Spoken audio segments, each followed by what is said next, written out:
Chapter 1. Its Necessity and Obligations.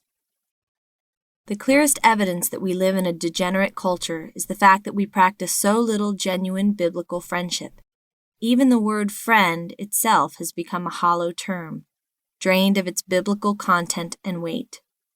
This is precisely what we should expect as the influence of God's covenant wanes in a culture. The culture gradually becomes more brutal and more barbaric, and true friends become hard to find. In the 4th chapter of Ecclesiastes, Solomon laments for the oppressed, because they cry out and there is no one to comfort them. Here is lonely barbarity, without comfort or companion. Contemporary culture is like those oppressed people, a slave to sin, and with no friend to turn to. Society and community begin to die out because sin isolates men from one another. Sin, by its very nature, is a proud, selfish insistence on going one's own way, and as such it cuts a man off from everyone around him. Whenever a society tolerates sin and covenant breaking, loneliness becomes a common problem within that society, and its citizens begin to think of true friends as a luxury, not as a necessity. This is the view which most people hold today, whether they have actually formulated the ideas in their minds or not. They are not opposed to friendship, but they do not believe that it is essential to their lives, especially when it is so difficult to make and keep a true friend. We are told from all sides, "You don't need friends. You need no one else besides yourself. You must be your own best friend. You cannot trust other people." Many people now live this way. The solution to friendlessness is to pretend that you don't need friends at all. The folly of mankind has never been more plain, encouraging the very selfishness and self-centeredness that destroys true friendship, and then complaining of loneliness.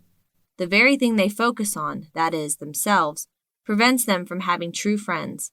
As you can imagine, in a climate like this, true friendship becomes nearly impossible. Even God's people are not immune to this mentality. They fall into the trap of thinking that holy friendship, while it may be a nice thing to have, is really not possible. They have been disappointed in friendship so often that they have given up the hope of ever having true friends. But we simply must face up to the reality that disappointments in this area are to be expected. They are to be expected first because all men are sinners. No one is perfect, and an imperfect person will inevitably disappoint those around him from time to time. We should expect this even more as we consider the culture in which we have been reared. The nature of the world itself, the lack of community in our age, and the fact that we have been brought up in a world that is so barren of godly friendship, all mean that we are crippled to some degree in understanding what it means, what its demands are, and how to obtain it. Of course, in a faithful covenant culture, children would learn these things without much formal teaching. They would learn them daily, living in a faithful society and family, constantly interacting with people of integrity. But when children grow up in a culture that is unfriendly, in the true sense of the word, they grow up without the skills they need to build and maintain biblical friendships and relationships.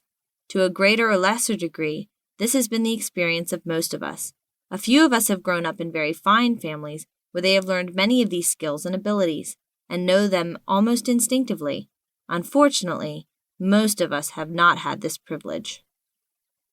Today, more and more people are growing up in abnormal families and hostile environments, and consequently do not understand the basics of friendship at all.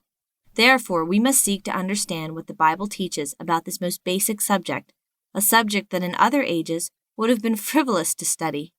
200 years ago, it would have seemed a waste of sermon time to preach entire messages on godly friendship, friendliness, and relationships. It is not a waste of time for the contemporary church. We must give this issue the careful thought it deserves.